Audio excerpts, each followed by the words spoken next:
In this video, I'm going to show you how to sign up to Similarweb.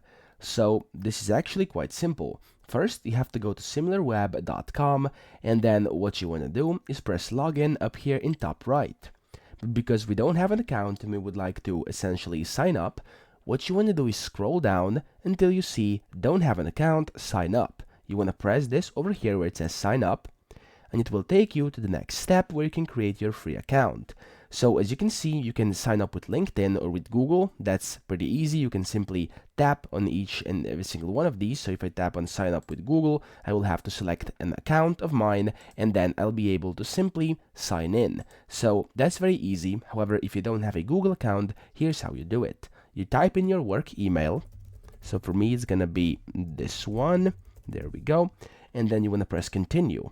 Now, as you can see, it says using a Gmail address, sign in with Google. So in case you're using a Gmail address, it will prompt you to sign in with Google because that's the easiest way, okay? And I'm assuming most of us are. So simply press sign up with Google, and then press your account, and then press continue. And that's literally all you have to do. You've successfully been logged in to Similarweb.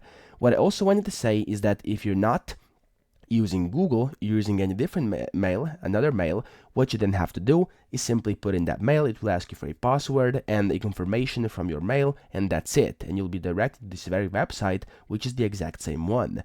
Now, as you can see, you can then press get started, and you have to answer a few questions. So why do you plan to use this?